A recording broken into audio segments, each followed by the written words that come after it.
நீங்கள் கேட்டுக்கொண்டிருப்பது HelpAge India Thamaraikulam முதியோர் கிராமத்தில் இருந்து ஒலிக்கும் கடல்வாணி. இந்த நிகழ்ச்சி மூத்த குடிமக்கள் தயாரித்து வழங்கும் அனுபவம்.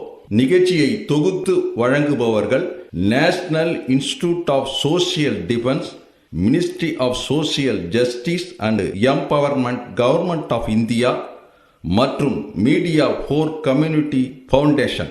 நிகழ்ச்சியின் கருத்தாக்கம் நேஷனல் கோஆர்டினேட்டர் திரு doctor R Sridhar, principal coordinator திரு Alok Varma, project coordinator miss Kausalya, miss Sai Sudha, miss Pooja Murada. மேலும் ஹெல்பேஜ் இந்தியா கடலூர் ப்ராஜெக்ட் தலைவர் திரு வேணுகோபால் ராமலிங்கம், ஹெல்பேஜ் இந்தியா கடலூர் இயக்குனர் டாக்டர் திரு சத்யபாபு மற்றும் கடல்வாணி ரேடியோ டெக்னிக்கல் பர்சன் திரு மனோஜ்குமார்.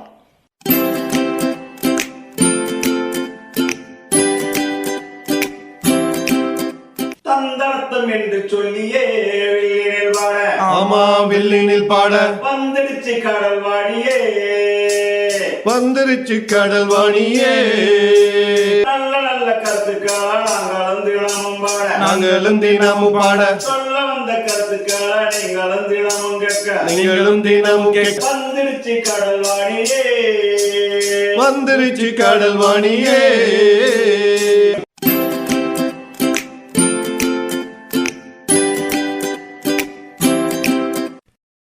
அனைவருக்கும் வணக்கம். இன்று நம் அனுபவ நிகழ்ச்சியில் நம்முடன் கலந்து கொள்ள இருப்பவர் திருமதி கிருஷ்ணவேணி பாட்டி. இப்போ பங்குனி மாதம் முடிஞ்சு சித்திரை மாதம் ஆரம்பிக்க போது, சித்திரை ஆரம்பிக்கிறதோ இல்லையோ அது கூடவே சேர்த்து நம்ம கூட அக்னி நட்சத்திரமும் ஆரம்பிச்சிடும். இந்த அக்னி நட்சத்திரோட தாக்கம் முன்னைய விட இப்போலாம் ரொம்ப அதிகமாக இருக்குது. ஆனால் அது ஆரம்பித்த கதை நிறைய பேருக்கு தெரியறதில்ல. இப்போ அந்த அக்னி நட்சத்திரம் எப்படி ஆரம்பிச்சதுன்றதை பற்றி நம்ம கிருஷ்ணவேணி பாட்டி ஒரு சின்ன கதையாக சொல்ல போகிறாங்க. வாங்க கேட்கலாம். வணக்கம். அக்னி நட்சத்திரம் பிறந்த கதை. அதாவது ஒரு அரசன், அவர் யாகம் வளர்த்துறாரு. அந்த யாகத்தில் துர்வாச முனிவர் நிறைய நெய் ஊற்றி அவர் அந்த யாக குண்டத்தை வளர்க்குறாரு.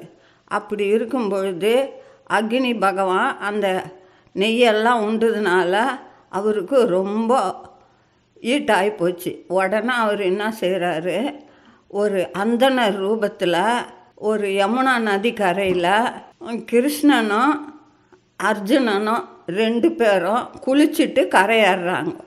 ஏறும் பொழுது அப்போ இந்த அந்தனர் போய் அவங்கக்கிட்ட கேட்குறாரு, சுவாமி, நான் இந்த காட்டுக்கு எப்போ வந்தாலும் எனக்கு ஒரு உள்ளே போகிறதுக்கு முடியல, நீங்கள் தான் அதுக்கு எனக்கு துணை புரியணும் அப்படின்னு கேட்குறாரு. என்னுடைய நோய்க்கு ஒரு இலை கிடைக்கும், அந்த காய் கிடைக்கும், அதனால் நான் உள்ளே போகலான்னு பார்த்தா முடியல இந்த காட்டுக்குள்ளன்னு கேட்குறாரு.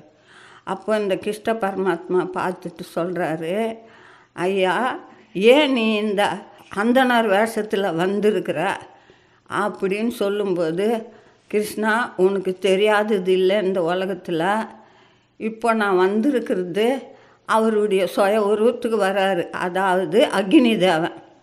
அவர் சொல்கிறாரு, இந்த மாதிரி யாக குண்டத்தில் நிறைய நெய் ஊற்றி அங்கே யாகம் வளர்த்ததுனால அந்த நெய்யெல்லாம் என்னுடைய உடம்புல ஏறிட்டதுனால என்னால் தாங்க முடியல.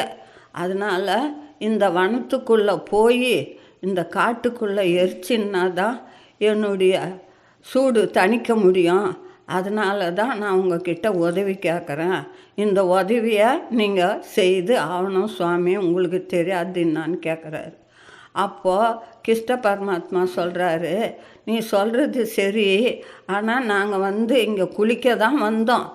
அந்த மாதிரி இந்த காட்டை நாங்கள் தடுக்கணுன்னாக்கா வில்லு ஓணும், அம்பு ஓணும், தேர் ஓணுமே, இதெல்லாம் நாங்கள் எடுத்தாந்தா இருக்கிறோன்னு கேட்கும்பொழுது அக்னி பகவான் இதோ ஒரு நொடியில் தரு வச்சிடுறேன்னு சொல்லி இவங்களுக்கு வில்லு, அம்பு, தேர் எல்லாம் உடனே உண்டாக்குறாரு. அப்போ அந்த தேரில் அர்ஜுனன் ஏறி உடனே இந்த கிருஷ்ண பரமாத்மாவும் 2 பேருமா சேர்ந்து, அப்போ இவர் என்ன சொல்கிறாரு அர்ஜுனங்கிட்ட, வில்ல விடு அர்ஜுனான்றாரு. இவர் இந்த காட்டில் அந்த வில்லை மேலே மழை கீழே விழாத மாதிரி அந்த வில்லுங்கெல்லாம் அடிக்கிறதுக்குள்ள இந்திரனுக்கு தெரிஞ்சு போகுது. உடனே இந்திரதேவன் வரான் மழை வர வைக்கணும்னு சொல்லிட்டு. அதை பாரு இந்திரன் வந்துட்டான், வில்ல விடு அப்படின்னு சொல்லிட்டு கிருஷ்ண பரமாத்மா சொன்னதும் உடனே அர்ஜுனன் வில்லு அடிக்கிறான். வில்லு அடித்த உடனே எல்லாம் சுற்றி அந்த காட்டில் வில்லுலெல்லாம் போய் நிற்கிது. இவரால் மழை பெய்யறதுக்கு முடியல. யாரால்? இந்த இந்திர பகவானால். அப்போது இவர் கிருஷ்ண பரமாத்மா என்ன சொல்கிறாரு, நீ உள்ளே போ, ஆகக்கூடி 21 நாள் வரைக்கும் தான் நீ அது உள்ள அந்த அக்னியை எரிக்கலாம், காட்டை எரிச்சிட்டு அதுக்கு மேலே நீ வெளியே வந்துடணும். அப்படி வரல அப்படின்னு சொன்னாக்கா அது விஷமாக மாறி உன் உயிருக்கு ஆபத்து. இதுதான் நான் சொல்லுவேன்னு கிருஷ்ண பரமாத்மா சொல்லிட்டாரு. உடனே அவர் என்ன சொல்கிறாரு, அக்னிதாமன், இல்லை நான் 21 நாளைக்கு மேலே ஒரு செகண்டு கூட அது உள்ளே நான் இருக்க மாட்டேன் அப்படின்னு அந்த வனத்துக்குள்ளே நுழைஞ்சார். இவங்க தடுத்து அந்த வில்லு அம்பால் அப்படியே இவர் மேலே மழை விழாத அளவுக்கு தடுத்து நிறுத்திட்டாங்க, மழை வரல. அப்போ இவர் இந்த காட்டில் எல்லாத்தையும் எரிச்சிடுறாரு. எரிச்சிட்ட பிற்பாடு 21 நாள் ஆனதும் இவர் வெளியில் வராரு. அதுதான் நமக்கு அக்னி நட்சத்திரன்ற பேரில் முன்னேழு பின்னேழு சித்திரை மாதம் வைகாசி மாதத்தில் வர அந்த அக்னி நட்சத்திரனுடைய வரலாறு இதுதான். வணக்கம். நிகழ்ச்சியை தொடர்ந்து கேட்பதற்கு முன் மூத்த குடிமக்கள் அதாவது சீனியர் சிட்டிசனின் உதவிக்கான டோல் ஃப்ரீ ஹெல்ப்லைன் எண்ணை நோட் பண்ணிக்கோங்க. 145667. இந்த டோல் ஃப்ரீ எண் காலை 8 மணியிலிருந்து இரவு 8 மணி வரை செயல்படும். மூத்த குடிமக்களின் உதவி மற்றும் ஆதரவிற்காக இப்போ அனுபவ நிகழ்ச்சி தொடர்ந்து கேட்கலாம். அருமையாக இருந்துச்சு பாட்டி. உண்மையாமே கதை ரொம்ப அருமையாக இருந்துச்சு. ஒரு அக்னி நட்சத்திரம் பிறந்த கதையை பற்றி இவ்வளோ அழகாக தத்ரூபமாக சொன்னீங்க. கேட்கும் போதே அந்த காட்சியெல்லாம் கண்ணில் வந்து போச்சு.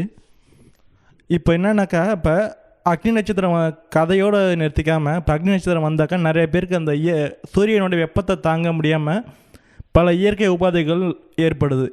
அப்படி இருக்கும்போது அதை வந்து நம்மளால் எந்த வழிமுறையை பின்பற்றினா இல்லை எந்த உணவை நம்ம கடைபிடிச்சாக்கா இந்த இயற்கை உபாதை வெயிலோடைய இயற்கை உபாதைகளை நம்ம தடுக்க முடியும். அதை பற்றி உங்களுக்கு என்ன கருத்து இருக்குது பாட்டி? இப்போ என்ன மாதிரி சாப்பிட்லாம் அந்த வெயில் நாளில்? வெயில் நாளில் நம்ம சாப்பிடக்கூடிய ஆகாரம் காலையில் நீராகாரம். இப்போல்லாம் உலகம் மாறிடுச்சு. பழையது நல்லா வேண்டான்றாங்க.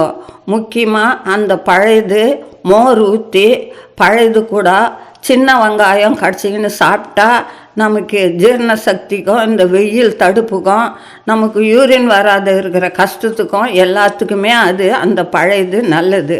கூட வெயில் அதிகமாக இருக்கிற நேரத்தில் மோர் ஒரு டம்ளர் உப்பு அரை உப்பு போட்டு சாப்பிட்டோம்னா அதுவும் நமக்கு நல்லது.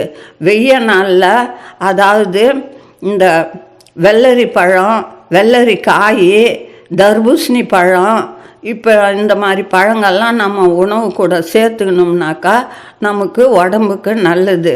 நாம் நினைக்கிறது இப்போல்லாம் வந்து எல்லாம் நம்ம இந்த உணவு வேணாம், நமக்கு தண்ணி ஊற்றுந்து சாப்பிடக்கூடாது, இந்த மோர் நமக்கு வேணாம், இப்போ எதுக்கு அது மோர் அப்படின்னு ஏதோ நமக்கு இஷ்டப்பட்டது என்னமோ நூடல்ஸ் அது இதுன்னு இப்போ புதுசாக சாப்பிட்றதுனால இந்த வெய்ய நாளில் நம்ம உடம்பு தான் கெடுதல் ஆகுமே தவிர நம்ம இந்த சீத்தாப்பழமோ இந்த குளிர்ச்சி நாளில் சாப்பிட்லாம். அதாவது இன்னும் வந்து கமலா பழம் சாப்பிட்டாலும் நல்லது இந்த வெயிலுக்கு. அதே மாதிரி கருப்பு திராட்சை சாப்பிட்டோம்னாக்கா அதுவும் இந்த வெய்ய நாளில் நமக்கு நல்லது. இது மாதிரி உணவுங்களை நம்ம சேர்த்துக்கணும்னாக்கா நம்ம உடம்புக்கு நல்லது.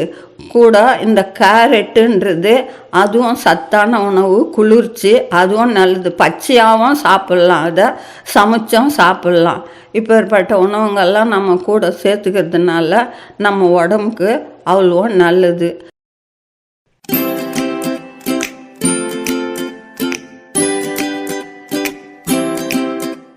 நேயர்களே, இந்த அனுபவ நிகழ்ச்சி இத்துடன் நிறைவு பெறுகிறது.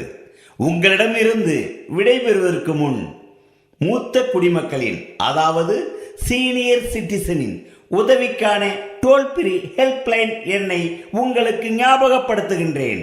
145667. இந்த டோல் ஃப்ரீ எண் காலை 8 மணியிலிருந்து இரவு 8 மணி வரை செயல்படும். மீண்டும் அடுத்த அனுபவ நிகழ்ச்சியில் சந்திப்போம். நன்றி, வணக்கம்.